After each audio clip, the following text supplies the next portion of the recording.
Galnet News Digest, 13th of September 3304. We read the news so you don't have to.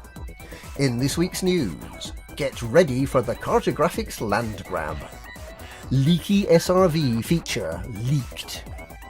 Ramtar reveals hopes for the future. Bishop points the finger. Get ready for the Cartographics land grab.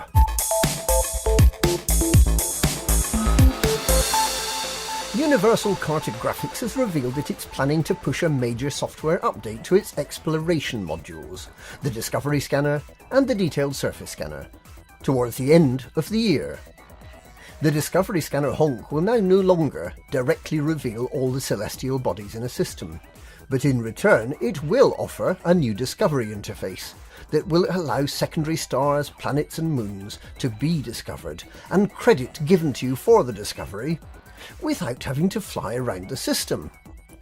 It can also be used to find other signal sources from afar. It will require more skill to operate, but it could be a real time saver, giving commanders the information they need to decide whether any of their discoveries demand closer scrutiny.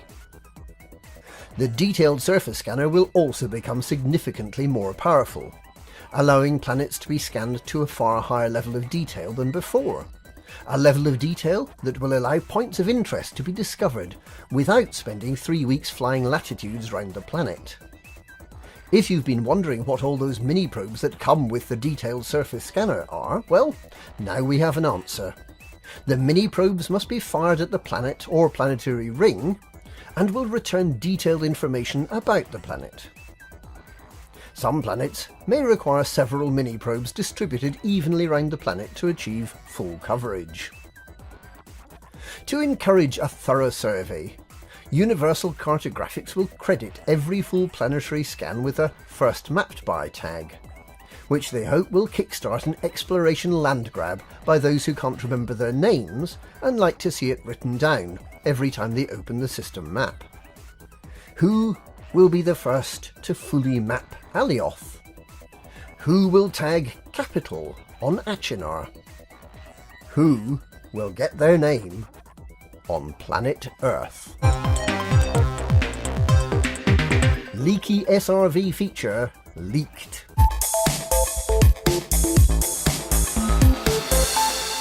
It has been unofficially revealed this week that Vodel, the manufacturer of the Scarab surface reconnaissance vehicle, is working on a new enhanced model of the stalwart, indeed some would say the only, planet-side vehicle. The current model contains many advanced features, including terrain-hugging adaptive suspension and an array of wheel-mounted rockets that allow the vehicle to fly short distances, and a gun turret that can be operated by the power of thought alone. What the current model doesn't include, and it seems so obvious you wonder why no one thought of it before, is a door, an entrance and an exit. No one knows how your ship's computer inserts you into the current generation of SRV because it's done under a quick-acting and short-lived anaesthetic.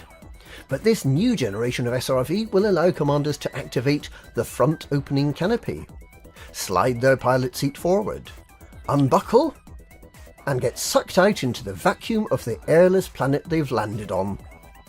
That's got to be a ride for which it's worth paying just that little bit extra.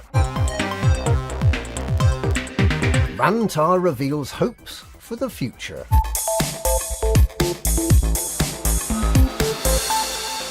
Reclusive and mysterious, engineer Ramtar from the Mean System has opened up this week to probing from the magazine Vox Galactica.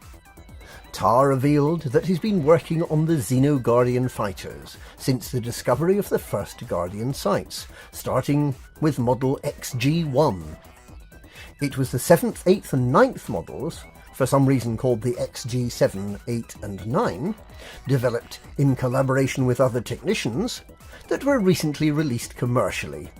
Prior models apparently having a problem with their wings, which kept falling off.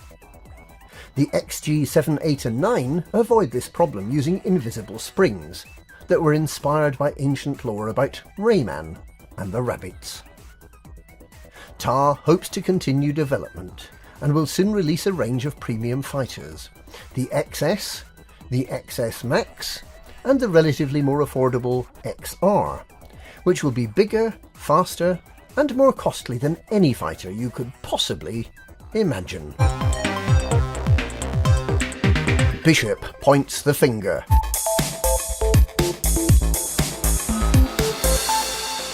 Federal Congress candidate and strident critic of Thargoid sympathisers, Juanita Bishop, has called for the extrajudicial execution of Thargoid worshippers. Speaking at an election rally, she pledged to outlaw the cult, asserting that Congress has a duty to protect traditional families from what she described as alien-loving collaborators. Her stand has drawn some support from Congress members keen to be seen to be tough on Thargoids, and tough on the causes of Thargoids, although more moderate voices have expressed concern about killing federal citizens without at least a trial. Meanwhile, the Federal Intelligence Agency has rounded up and arrested almost all of the remaining Thargoid cult members. With the small remainder disappearing under mysterious circumstances, the Thargoid cult must be perilously close to collapse. And that's this week's Galnet News. Galnet News, we read the news so you don't have to.